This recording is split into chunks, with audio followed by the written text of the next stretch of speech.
4, 3, 2, 1. Cue music. This is Movies First with Alex First. Raw emotion. You see it, you feel it, you can almost taste it in this slow burn, thoughtful, reflective and haunting drama.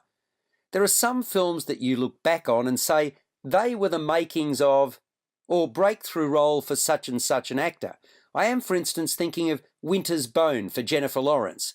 Such is the case here for New Zealander Thomasin McKenzie, who's stupendous as a careful and dutiful daughter, Tom, living off the grid with her PTSD-affected veteran father. Ben Foster is pretty great too as the insular Will, who's not a big talker but who carries in him an intensity and fear. We know nothing of their backstory other than the fact that they are alone, together. Will's wife died and his now teenage daughter barely remembers her. He can't be around people for too long. He craves isolation. She hasn't had a formal education, rather been homeschooled by him. When I say homeschooled, they don't actually have a home. They live in the bush and move from place to place, although they have been where they are, Forest Park, a vast woods on the edge of Portland, Oregon, where they are at the start of this film, for some years. He's also taught her survival skills, how to fend for herself.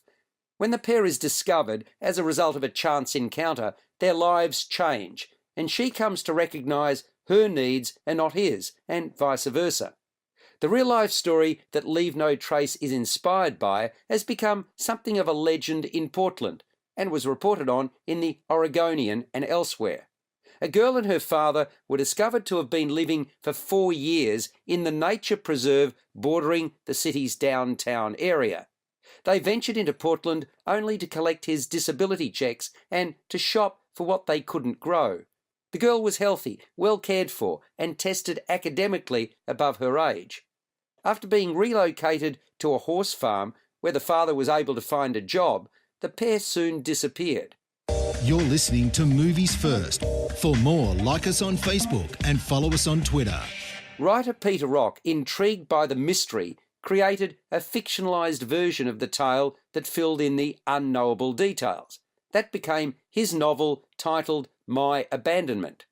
The author notes there were other books inspired by the same story, some more investigative, but as a fiction writer, the genesis of his novel was newspaper stories and wondering what happened to the two people, where they came from, who they were, and how they survived. In approaching the story, writer and director Debra Granik thought about Shakespeare's The Tempest with its father and daughter characters of Prospero and Miranda. Will and Tom look out for each other and also pollinate each other's minds. Tom has learned to be the adult at times because of her father's vulnerabilities. He, in turn, is trying to teach her every useful thing that he knows. Leave No Trace tells the story of two people who forge their own path, with no villain in the tale. Clearly, Granik has an appetite for stories that don't rely on violent actions but still have strong resonance. What makes this such a memorable movie requires a multifaceted explanation. It's the nuances in the acting, of course, but it's also the writing. Incidentally, Granik and her co-writer, Anne Rosellini, were also behind Winter's Bone, the picture I referred to earlier when alluding to that being Jennifer Lawrence's breakthrough role. And then there are the settings and cinematography by Michael McDonough, who was also responsible for the cinematography in Albert Nobbs. Leave No Trace is a very special film aimed at an adult audience that appreciates fine independent cinema. It scores an 8.5 out of 10. You've been listening to Movies First with Alex First. Subscribe to the full podcast at Audioboom, Stitcher and iTunes, or your favourite podcast distributor.